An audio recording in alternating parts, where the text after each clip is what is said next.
हम बातचीत करेंगे। हमारे साथ में वेद प्रकाश जी हैं, प्रशांत किशोर, पप्पू यादव, पुष्पम प्रिया चौधरी और पशुपति पारस। इन लोगों का क्या स्टैंड होगा विधानसभा चुनाव में 2025 के? देखिए, इस बिहार विधानसभा चुनाव में जो आप 4P की चर्चा किए कि जिनका नाम पी से शुरू होता है वो हैं पप्पू यादव, पशुपति पारस, पुष्पम प्रिया चौधरी और प्रशांत किशोर। और इनकी क्या भूमिका होगी, इनकी क्यों चर्चाएं हो रही है, ये सारे मसलों पे हम लोग बातचीत करेंगे। और ये भी बात करेंगे कि क्या स्थिति है अभी इनकी बिहार की राजनीति में। तो सबसे पहले पप्पू यादव की बात कर लेते हैं। पप्पू यादव की एक पार्टी थी जो अब नहीं है। 2 बार अपनी पार्टी का विलय वो कांग्रेस में कर चुके हैं। तो जब पार्टी है ही नहीं तो उसकी चर्चा न होनी चाहिए। हालांकि उनकी पार्टी जन अधिकार पार्टी नाम से थी और चुनाव चिन्ह भी उनका 2 बार बदला था। मतलब एक अस्थायी चुनाव चिन्ह भी उनको नहीं मिला था। पहले हॉकी था, फिर कैंची मिला। तो पप्पू यादव की पार्टी बनी, जितने कैंडिडेट थे इवन पप्पू यादव, सारे लोग चुनाव हार गए थे। तो पप्पू यादव पार्टी बना के सफल नहीं हुए और असफल होने के बाद इस लोकसभा के चुनाव में वो कांग्रेस से टिकट लेना चाह रहे थे। इसके लिए लालू यादव से भी मिले, दिल्ली गए, कांग्रेस ज्वाइन किए। लेकिन पूर्णिया का जो सीट है वो राजद के खाते में गया। बीमा भारती को सब कुछ जानते हैं आप, टिकट मिला। तो पप्पू यादव निर्दलीय चुनाव लड़ गए और जीत भी गए। पप्पू यादव पूर्णिया के सांसद हैं। अब फिर सांसद बनने के बाद फिर अब कुछ दिन पहले कह रहे हैं कि हम अपनी पार्टी का विलय करेंगे। तो पप्पू यादव एक बार पहले विलय कर दिए, पार्टी फिर से विलय करना चाह रहे थे। तो कांग्रेस ने कहा कि भाई हम ये सब इवेंट नहीं करने देंगे, कि आप अपनी पार्टी का मजाक तो बनाइए लेकिन हम अपनी पार्टी कांग्रेस का मजाक नहीं बनने देंगे। हमारी पार्टी में कई बार अपनी पार्टी आप विलय कीजिएगा, ये ड्रामा नहीं होता है हमारे यहाँ। आपको याद होगा जब पप्पू यादव कांग्रेस ज्वाइन किए थे तो वहाँ पप्पू यादव जिंदाबाद के नारे लगाए जा रहे थे। तो कांग्रेस के नेताओं ने कहा कि ये कांग्रेस है, यहाँ ये सब नहीं चलेगा। तो उस समय पप्पू यादव ने कहा कि आप ही की पार्टी के लोग हैं, जबकि इनके लोग थे। खैर, तो पप्पू यादव लगे पड़े हैं कांग्रेस में और कांग्रेस में 120 नेताओं की सूची भेजे हैं। हाँ, अब 12 को इनको कैंडिडेट चाहिए। बताइए, 12 टिकट चाहिए। हाँ, कहाँ कैंडिडेट का नाम भेज दें, 12 को उनको टिकट चाहिए। अब बताइए कि पप्पू यादव को 12 को टिकट क्यों मिलेगा? हाल फिलहाल राहुल गांधी के बिहार में कई कार्यक्रम हुए। जगलाल चौधरी का कार्यक्रम हुआ, जय बापू जय भीम कार्यक्रम हुआ, पद यात्रा बेगूसराय में हुई और दरभंगा में अभी गए थे, अंबेडकर छात्रावास में गए थे, फूले फिल्म देखने गए थे। इन इवेंट्स में कहीं भी राहुल गांधी के साथ पप्पू यादव दिखे क्या? नहीं दिखे। कहीं भी पप्पू यादव को तरजीह दी गई क्या? तो जब पप्पू यादव को ये लोग वैल्यू नहीं दे रहे हैं कांग्रेस वाले, और कांग्रेस के बड़े नेता हैं, विधानमंडल के नेता हैं शकील अहमद खान, उनसे जब हमारी बात हुई तो वो बोले कि पप्पू यादव हमारी पार्टी में कुछ नहीं है, हमारी पार्टी के प्रवक्ता वो नहीं है, उनकी बात को, हमारी पार्टी की बात नहीं मानी जाए। अच्छा, हाँ, तो पप्पू यादव बिन फेरे हम तेरे 3 में 13 काहे बन रहे हैं, ये बात है। पप्पू यादव ज़बरदस्ती कर रहे हैं कि हम कांग्रेस में हैं, और जहाँ पीसी वगैरह करते हैं पीछे इंडियन नेशनल कांग्रेस का पूरा पोस्टर लगा हुआ है। तो हम आपको बताएं कि पप्पू यादव ऑफिशियली कांग्रेस के न है, न हो सकते हैं। तो ये एक पी, सुनिए क्यों नहीं हो सकते हैं। दल बदल कानून के तहत ये नियम है कि किसी भी पार्टी से कोई चुनाव जीतते हो दूसरी पार्टी में नहीं जा सकते हैं 2/3 के बिना। हाँ, नहीं तो सदस्यता चली जाएगी। उसी तरह निर्दलीय के लिए भी कानून है उसमें। अच्छा। कि निर्दलीय चुनाव जीतने के बाद कोई भी नेता, चाहे विधायक हो, सांसद हो, किसी भी दल को ज्वाइन नहीं कर सकते। तो पप्पू यादव तो जीते हैं निर्दलीय, कांग्रेस ज्वाइन करेंगे तो सदस्यता चली जाएगी। उदाहरण एक और देते हैं कि बिहार विधानसभा चुनाव 2020 में एक निर्दलीय सुमित कुमार जीते जमुई चकाई से। वो मंत्री हैं बिहार सरकार में, लेकिन वो जदयू ज्वाइन नहीं किए हैं। अच्छा, हाँ, निर्दलीय ही मंत्री हैं। अच्छा, जैसे ही वो जदयू ज्वाइन करेंगे उनकी सदस्यता चल जा सकती है। तो नियम है। हाँ, नियम है निर्दलीय भी। जिग्नेश मेवानी पहली बार जब चुनाव जीते थे गुजरात में विधायक का, तो वो कांग्रेस ज्वाइन नहीं किए थे, जबकि उनके खिलाफ कांग्रेस कैंडिडेट नहीं थी। हाँ, फिर भी कांग्रेस ज्वाइन नहीं किए क्योंकि वो निर्दलीय चुनाव लड़े थे। निर्दलीय चुनाव जीतने के बाद कोई भी पार्टी आप ज्वाइन नहीं कर सकते। पप्पू यादव अपनी 120 गो का नाम जो भेजे हैं ना, पप्पू यादव की पार्टी में पप्पू यादव के अलावा कोई दिखता है क्या? बात खत्म, कोई नहीं है। पप्पू यादव की पार्टी ही नहीं तो कोई आदमी कैसे रहेगा? तो जब पहले ही विलय हो गई पार्टी तो सब कांग्रेस में आ ही गए थे ऑलरेडी। तो 120 को लिस्ट का नाम भेजिए चाहे 240 का, कांग्रेस में कुछ नहीं होना है इनका। और ये कांग्रेस के नेता नहीं हैं, कांग्रेस इनको तरजीह नहीं दे रही है। अब आते हैं पशुपति पारस पे। अच्छा, दूसरे पी पशुपति पारस जी अपने भतीजे से लड़ाई किए, लेकिन ये राजनीति में चिराग को पीछे नहीं कर पाए, पूरा ताकत लगा दी। ताकत ही नहीं लगाए। ताकतवर रहेगा तब न लगाइएगा। चिराग पासवान अभी पासवान समाज के इकलौते नेता हैं बिहार में। चिराग पासवान को टक्कर देने की क्षमता अभी पशुपति पारस जी में नहीं है। खाली जो माले का जहाँ प्रभाव है वहाँ छोड़ दे, माले जहाँ जहाँ प्रभाव है वहाँ वहाँ पासवान समाज के लोग माले को वोट देते हैं। बाकी कहीं भी देख लीजिए, वो भले कहते हम राजद के साथ हैं, तेजस्वी के साथ हैं, किसी के साथ हैं, मोदी मुर्दाबाद, चाहे जो भी हो, चुनाव के दिन पासवान समाज के लोग लोजपा को ही वोट देते हैं। समस्तीपुर बड़ा उदाहरण है, जहां कांग्रेस से दुसाध कैंडिडेट संदीप पासवान थे और चिराग पासवान की पार्टी से सांभवी चौधरी, कहने को तो चौधरी लेकिन बैकग्राउंड उसका पूरा भूमिहार बिरादरी में हो गया, फिर भी पासवान समाज के लोग चिराग के कहने पे सांभवी चौधरी को वोट किया। मतलब आपका ये कहना है कि जो पासवान समाज के बच्चे अगर राजद का झंडा लेके घूम रहे हैं, भले वो झंडा लेके घूम रहे हैं, लेकिन जब चुनाव आता है, वोट देने का बारी आता है तो चिराग को वोट देते हैं। देखिए भाई, अगड़ी जात के लोग किस किस पार्टी में नहीं है? हर पार्टी में, हर पार्टी में है ना। एकदम बाबूजी इधर तो बेटा उधर, इस तरह से चलता है। राजद में भी अगड़ी जात के लोग भूमिहार नेता मिल जाएंगे, भाजपा में भी भूमिहार नेता मिल जाएंगे, मांझी जी की पार्टी में भूमिहार नेता मिल जाएंगे, चिराग जी की पार्टी में भूमिहार नेता मिल जाएंगे, कांग्रेस में भी भूमिहार, मुकेश सहनी, सब में भूमिहार नेता मिल जाएंगे, चाहे अगड़ी जात के कोई भी। वोटवा देंगे सब में, वोटवा वो देते हैं बीजेपी या एलआई पार्टनर को, जो बीजेपी के साथ। उसी प्रकार पासवान नेता हर दल में मिल जाएंगे, राजद में भी मिल जाएंगे, एमआईएम में भी मिल जाएंगे, बिल्कुल है ये, लेकिन वोटवा देंगे लोजपा को, कंफर्म है, निश्चित है। अच्छा, मतलब पासवान समाज आज नेता मान लिया। एक बात बताइए कि हर कोई अपना जात देखता है, यादव समाज के लोग भी जात देखते हैं, भाई लालू जी की पार्टी, तेजस्वी की पार्टी है, तो उसे पासवान लोग भी देखता है कि भाई हमारा जात में इतनी बड़ी पार्टी, इतने बड़े नेता, केंद्र मंत्री, अब आज से नहीं, रामविलास जी के समय से वो कैसे छोड़ देगा? किसी के घर में एक अखबार आता है, मान के चलिए हिंदुस्तान या दैनिक भास्कर या दैनिक जागरण, कोई भी, और 10 साल से वो अखबार आ रहा है, आप उसको जाकर कहिएगा कि भाई आपके यहाँ जो अखबार आता है उसको बदल दीजिए, कल से आप दूसरा अखबार लीजिए, आप अगर दैनिक भास्कर ले रहे हैं तो दैनिक जागरण लीजिए, वो कहेगा अरे हम तो इसमें ये कॉलम पसंद करते हैं, वो अखबार में वो चीज़ें अच्छी लगती है, उसका एक टेस्ट बन गया है। बिल्कुल बिल्कुल, वो बदलेगा नहीं। जब आप एक आदमी का एक अखबार चेंज नहीं कर सकते हैं तो उसका वोट कैसे बदल दीजिएगा? पशुपति पारस जी का क्या? पशुपति पारस जी का कुछ नहीं होगा जब तक वो अलायंस में नहीं आते हैं। तो राजद के अलायंस में तो राजद उनके घर पे खाना खाने, दही चूड़ा का भोज कब खाया राजद लालू जी? जनवरी में। अभी कौन महीना चल रहा है? अभी मई चल रहा है। कई महीना हो गया? 4-5 महीना। 5 महीना के बाद कोई भेंट न मुलाकात, न चर्चा, न खबर। और महागठबंधन की कई कार्यक्रम हो गए, कितना 3-4 मीटिंग हो गए, दीघा से लेके कांग्रेस ऑफिस, राजद ऑफिस, हर जगह हुए हैं ना जी। कहीं पशुपति पारस जी को बुलाया गया है? तब फिर पशुपति पारस जी को आरजेडी की तरफ से ये कहा गया, जो सूचनाएं हम कंफर्म नहीं बताते हैं, कि भाई आपका ठीक है, कैंडिडेट है, हमको दीजिए, हम अपनी पार्टी से लड़ाएंगे आरजेडी से, सदस्यता ज्वाइन करा दीजिए। इधर सदस्यता ज्वाइन कराने तो लास्ट में होगा कि भाई, अंत में यही हो सकता है कि पशुपति पारस जी को कहेगा कि आप आ जाइए हमारे पार्टी में, आपका सीट भी तो ज्यादा मांग रहे हैं वो, 7 सीट के पशुपति पारस 15 सीट। पशुपति पारस जी को राजद ले ले, यही बड़ी बात है। हाँ। पशुपति पारस जी की पार्टी को राष्ट्रीय जनता दल गठबंधन में ले ले, यही बड़ी बात है। राष्ट्रीय जनता दल 6 पार्टी अभी ऑलरेडी है। हाँ। अब 7वें की जरूरत कहाँ है उसको?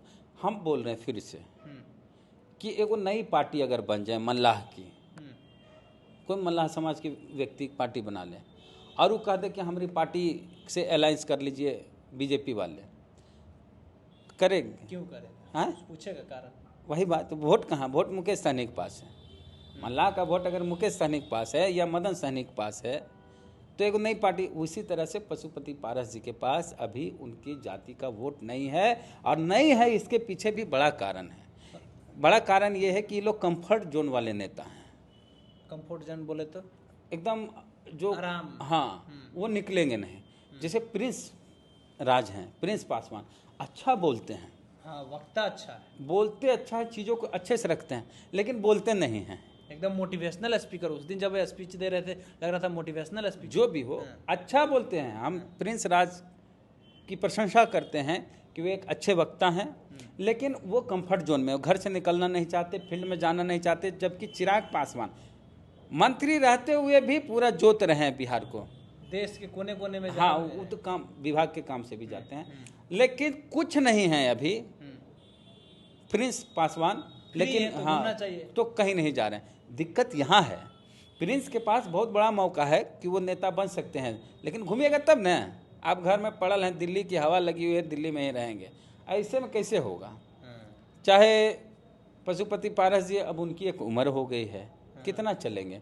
और उनके सुपुत्र हैं यशराज पासवान, अलौली घूम रहे हैं। देखिए, अलौली में रामवृक्ष सदा इकलौते मुसहर विधायक हैं राजद के, और राजद अपने इकलौते मुसहर का टिकट काट दे तो मुसहर समाज में गलत मैसेज जाएगा। तो पूरे बिहार में मुसहर समाज एक्टिव हो जाएगा कि हम वोटे ना देंगे। हाँ, एगो विधायक था उसको भी छीन लिया। और भी इतना लालू भगवान कहते दिन हैं। रात और वहाँ वीडियो के जानते हैं क्या शुरुआत होगा। में, अब एक बात बताइए, अलौली में रामवृक्ष सदा लड़े आरजेडी से, ठीक है, यशराज पासवान पशुपति जी की पार्टी से, राष्ट्रीय लोक जनशक्ति पार्टी से, ठीक है, और चिराग पासवान के एक भांजा है, उनका भी शायद प्रिंस नाम है।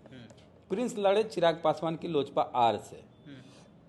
अब बताइए कि दो पासवान की पार्टी आपस में लड़े, तो आसानी आरजेडी से, अलौली से ही चुनाव जीत जाएंगे रामवृक्ष सदा, ऐसा हो सकता है, कन्फर्म हम नहीं कहते। लेकिन पासवान अगर दो भाग में बट जाएगा तो आसानी से हाँ, नहीं बटा तो फिर दिक्कत है। तो आरजेडी क्यों ले पशुपति पारस जी को अपने साथ, ये हो गई वोटिंग पावर अगर रहे। हाँ, और क्योंकि अलौली में हो सकता है, क्योंकि उधर उनका घर है, खगड़िया जिला, ठीक है। बाकी कहीं भी पशुपति पारस जी चल जाएं, उनको इज्जत देगा। बड़े नेता, समाज के नेता, जाति के नेता के नाम पर पासवान समाज के लोग भाई के साथ हमेशा रैली इज्जत देंगे। पशुपति पारस जी को खूब इज्जत देंगे समाज के लोग, वोट नहीं देते हैं बस। अच्छा, अब ये पशुपति पारस जी का आपने कह दिया कि नहीं है, पप्पू यादव को भी बता दिया।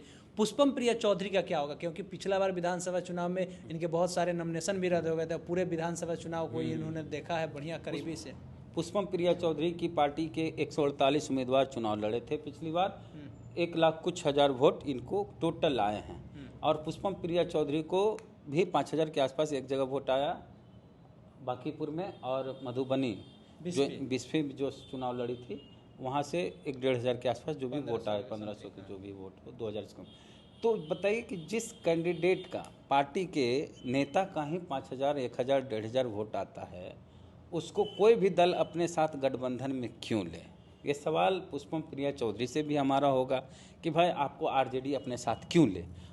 और मधुबनी में, चाहे दरभंगा में, चाहे समस्तीपुर में, इधर जो ये क्षेत्र कहा जाता है मिथिला क्षेत्र, जहाँ से वो आती है, हाँ, उधर के ब्राह्मण, जिस बिरादरी से वो आती हैं पुष्पम प्रिया, ब्राह्मण समाज के लोग या तो जदयू को वोट देते हैं या बीजेपी को वोट देते हैं। और जदयू के पास एक बड़ा नेता है उधर। देखिए, दरभंगा जहाँ से पुष्पम प्रिया चौधरी आती है, वहाँ से कई मंत्री हैं। हरी सहनी बीजेपी से, मदन सहनी जदयू से, संजय सराबगी बीजेपी से, उसके बाद जीवेश मिश्रा बीजेपी से। 4 मंत्री मिथिला के क्षेत्र से। हाँ जी, मिथिला नहीं बोलिए भाई, दरभंगा बोलिए। हाँ, एक जिला। हाँ। तो जिस, और वहाँ से संजय झा, हाँ, वो बड़ा नेता, हाँ, एकदम सांसद है ना राज्यसभा के। राज्यसभा। तो जिस जिले में 4 मंत्री हो, जिस सरकार में एक राज्यसभा सांसद हो, उस गठबंधन को छोड़ के किसी दूसरे को वोट क्यों देगा। हमारा नवादा जिला में मंत्री, पता नहीं, राजवल्लभ यादव राज्य मंत्री थे, उसके बाद कोई मंत्री नहीं बना आज तक नहीं। इनकी माता जी थे मंत्री, कौशल यादव की, गायत्री जी। तो अब बताइए कि जिस दरभंगा में जदयू के 1 मंत्री हैं और बीजेपी से 3 मंत्री हैं, और जदयू से एक राज्यसभा सांसद हैं, उस दरभंगा में राष्ट्रीय जनता दल को वोट क्यों देगा या पुष्पम प्रिया चौधरी को कोई क्यों वोट देगा? ये फिर क्या करेंगे? इतने 5-5 को बड़े नेता वहाँ पर क्या करेंगे? ये लोग वोट शिफ्ट ना करेंगे, मंत्रालय छीना जाएगा इन लोग। अरे छीना नहीं जाएगा, इन लोग का प्रभाव है वहाँ। हाँ। हाँ, दूधू को मल्लाह के वहाँ नेता हैं। और मदन सहनी बहुत सरल व्यक्ति हैं और कोई भी आदमी उनसे जाके मिल सकता है। Easy to हाँ reach, हाँ, down बहुत to earth है। आराम से। बिहार में एक ऐसे नेता हैं मल्लाह समाज के, लगातार 3 बार चुनाव जीते हैं। एक पहली बार बहादुरपुर से 2010 में जीते, 2015 में गौरव बवराम से जीते, फिर 2020 में बहादुरपुर से वहाँ चुनाव जीते हैं। और वो मंत्री हैं, पहले खाद्य विभाग के मंत्री थे, अभी समाज कल्याण मंत्री हैं। आसानी से मिल हाँ, सकते कोई हैं। भी बिहार के किसी भी कोने से उनके पोलो रोड स्थित आवास पे जाएंगे, आराम से मिलता। तो मदन सहनी जी का प्रभाव है मल्लाह समाज में जबरदस्त। पुष्पम प्रिया चौधरी उधर से और वहीं से मुकेश सहनी भी आते हैं। हाँ। हाँ, तो खैर हम लोग मुकेश सहनी जी की बात नहीं करेंगे, मदन सहनी जी की बात किसी और। पुष्पम प्रिया चौधरी पुष्पम का प्रिया बात का प्रभाव वहाँ नहीं है। उनके अपने क्षेत्र में नहीं है तो है। पूरे बिहार में क्या होगा? नहीं है। तो क्या ये अभी एनडीए या इंडिया गठबंधन इन दोनों से अभी संपर्क में है? और क्या ये देखिए, इन प्रयास लोगों के पुष्पम प्रिया चौधरी का प्रयास है किधर से? एनडीए से, सॉरी इंडिया से, महागठबंधन से। महागठबंधन से। लेकिन महागठबंधन क्यों ले? कोई भी क्यों ले? आपसे जब तक हमको फायदा नहीं हो, हम आपको अपने साथ क्यों रखें? ये गठबंधन लेने के बाद क्या पता कब भाग जाए, ये भी डर रहता है। हाँ, ये भी जब अपनी पार्टी के विधायक चल जाते हैं तो तो अपनी एक पार्टी को गठबंधन में लेंगे, चुनाव जीतने के बाद वो ना जाए, इसकी किसने गारंटी ली? तो शर्त यही होगी कि पुष्पम प्रिया जी 1-2 कैंडिडेट का नाम बताइए, आप हो चाहे कोई और हो, अनुपम सुमन जी भी हो सकते हैं, आइए आरजेडी से लड़ जाइए, ये एक विकल्प दिया जा सकता है। लेकिन गठबंधन करना बड़ा मुश्किल है अभी।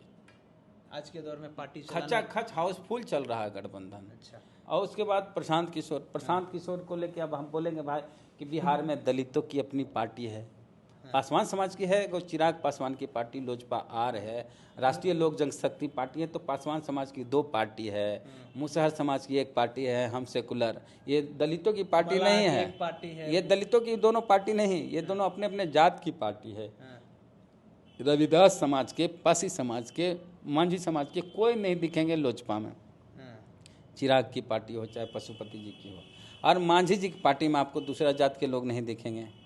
हैं, तो इन लोग की जो पार्टी है वो अपनी अपनी जात की पार्टी है, अपनी अपनी जाति के साथ एकागो फॉरवर्ड जाति को सटा लिए।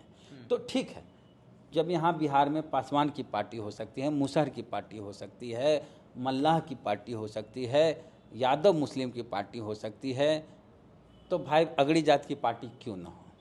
ठीक है। तो प्रशांत किशोर की पार्टी बिहार में अगड़ी जात की पार्टी बन गई है, और प्रशांत किशोर ब्राह्मण हैं, और उनके यहाँ जो राष्ट्रीय अध्यक्ष बने उदय सिंह राजपूत हैं, तो ब्राह्मण राजपूत का कॉम्बिनेशन देखिए कैसा चलता है।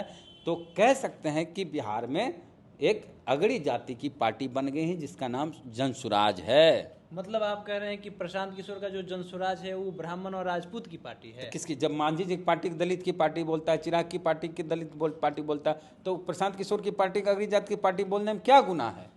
तो मनोज भारती को तो बनाए हैं वो मनोज भारती कार्यकारी अध्यक्ष थे, बोला गया था 1 साल के लिए रहेंगे। अच्छा, हाँ, यूज एंड थ्रो हो गए। अब पता चला प्रदेश अध्यक्ष, कब उनको प्रदेश अध्यक्ष की चिट्ठी मिली? चिट्ठियों तो दिखावे हमको। मनोज भारती पासी बिरादरी से आते हैं, उनकी ऐसी बेइज्जती की गई है, जबकि इंडियन फॉरेन सर्विस के अधिकारी रहे हैं, 4 देशों हाँ, में रहे हैं, राजदूत रहे हैं, उनको अपमानित किया गया, बेइज्जत किया गया। उनमें जरा सा भी स्वाभिमान है तो वो पार्टी छोड़ दें, राजनीति छोड़ दें, पार्टी छोड़ने की अलग बात है, राजनीति। हाँ, वो प्रशांत किशोर की पार्टी एकदम प्योर अगड़ी जात की पार्टी बनी है। तो प्रशांत किशोर तो कह रहे हैं कि हम बिहार के कल्याण के लिए आए, वो अपना जाति का पार्टी बना लिए। अरे प्रशांत किशोर अभी जो नालंदा के एक एसडीएम हैं, जो कि आईएएस हैं, काजले नितिन वैभव करके नाम है उनका, उनको तुम तड़ाक करता है प्रशांत किशोर, और कहता है तुम उछलो मत, तुमसे बड़ा अफसर हैं। अरे ये जो प्रशांत किशोर है कभी चपरासी का एग्जाम भी पास नहीं किया होगा, और जो काजले जी हैं आईएएस हैं, यूपीएससी की परीक्षा पास किए हैं, ओबीसी हैं, महाराष्ट्र के रहने वाले हैं, उनको तुम तड़ाक बेइज्जत करता है। तो समझ लीजिए कि इसकी मंशा भी यही है कि ओबीसी को गरियाओ, तब हमारे साथ अगली जात के लोग जुटेंगे। तो प्रशांत किशोर की यही मंशा है और प्रशांत किशोर की पार्टी इस तरह बिहार में 10% आबादी की पार्टी बन गई है। लेकिन 10% के लोग उनको अपना नेता मानते हैं कि नहीं मानते हैं, इस चुनाव में पता चलेगा। और बीजेपी का ओबीसीकरण हुआ है, बीजेपी का ओबीसीकरण हुआ है। हाँ, ओबीसी को खूब बीजेपी में तरजीह दी जा रही है। इस वजह से अगड़ी जाति के जो लोग नाराज हैं, हो सकता है चल जाएं। हम ये नहीं कह रहे हैं कि 10% की जो आबादी है बिहार में वो प्रशांत किशोर के साथ चल गई, लेकिन 10% आबादी वालों के लिए ही प्रशांत किशोर की पार्टी बनी है। मतलब वो एक्टिव हुआ हाँ, है। अगड़ी जन जात की स्वराज पार्टी, तो सिर्फ और अगड़ी जात की पार्टी है। प्रशांत किशोर की पार्टी अगड़ी जात की पार्टी है, फॉरवर्ड की पार्टी है। तो बोल राजपूत हैं, एक ब्राह्मण है, ये दोनों मिलकर तो पार्टी बोल रहे हैं कि सबसे ज्यादा हम महिलाओं को टिकट देंगे, दलित समाज अगड़ी के जात लोग में को महिला नहीं होती है। दलित समाज के दलित लोग का रिजर्व सीट होता है भाई, वो बाबा साहब की देन है, इसमें ये क्या करेगा। नहीं, जनरल सीट पे भी लड़ाने की कहीं बात कर रहे हैं। वो ये कह रहे हैं कि हम नहीं दलित तो समाज के लोगों को भी वहाँ टिकट देंगे। आरजेडी जदयू को हराने के लिए अगर किसी को दे देता है, ऐसे इसका कोई प्रभाव अभी फिलहाल बैकवर्ड लोग नहीं वोट देगा भाई। बैकवर्ड लोग बिहार का इतना समझदार हो गया है कि किसी फॉरवर्ड की पार्टी को वोट नहीं देगा। प्रशांत किशोर का कुनबा लगातार बढ़ते जा रहा है, इतना ज़्यादा लोग आ रहा है, फिर भाग भी जा रहा है, तो इसको कैसे देख रहे हैं? अरे भैया, किसी फिल्म लगी किसी हीरो की, अब भीड़ चल गई तो उस हीरो का आदमी हो गया सब। फिल्म देखा, बात खत्म, चला है मनोरंजन। तो वही कहीं भी कोई भी जाता है तो लोग सुनने जाते, वही लोग आरजेडी के नेता का भाषण सुनने जाते, वही लोग प्रशांत किशोर का भाषण सुनने जाएंगे। बगल में आया तो क्योंकि चलो देख नया लेते नया आया कौन है भाई, देख लेते हैं जरा सा। तो इनका जो इंटेंशन है, मतलब कि यही है कि जात की पार्टी है, 10% वोट को लेकर के। हाँ, लेकिन 10% लोग उनको नेता माने तब तो। 10% के लोग तो अलग अलग जगह पर चिपका हुआ है। हाँ, बीजेपी के साथ भी, जदयू भी है। आरसीपी सिंह आ गए उनके साथ। आरसीपी सिंह के पास उतना ही वोट है कुर्मी का, जितना पशुपति पारस के पास दुसाद का वोट है। ये पहले भी हम कह चुके हैं। कुछ नहीं वोट उसका, बैंक उनके ना पास ना ना उसको है। कुछ नहीं। तो आपका ये कहना है कि ये जो चारों पी वाले, जिनका नाम पी से शुरुआत होता है, ये लोग का इस बार 2025 के विधानसभा चुनाव में एकदम जीरो हो जाएगा सारा? हम ही कैसे कह सकते हैं। तो मतलब आपका कहने का मतलब यही है कि पशुपति पप्पू पारस के यादव पास कुछ नहीं हाँ, है। पप्पू यादव के पास भी कुछ है ही नहीं, क्योंकि वो 12 लिस्ट दिए, कांग्रेस उनको वैल्यू नहीं दे रहा है। पुष्पम प्रिया चौधरी खुद, उनका स्टैंड ऐसा था कि 20 से 1500 और यहाँ 5000 वोट लेके आई। अब प्रशांत किशोर फॉरवर्ड अगड़ी जात का यही है कि प्रशांत किशोर की जो पार्टी बनी अगड़ी जात की पार्टी, अगड़ी जात के लोग पर ये निर्भर करता है कि वो कितना उनको वोट देते हैं, क्या क्या होता है। अच्छा, बाकी आगे क्या कुछ होता है ये सारा अपडेट आपको दिया जाएगा। हमारा नाम केशव है, आप पब्लिक स्टेशन और द एक्टिविस्ट देख रहे थे।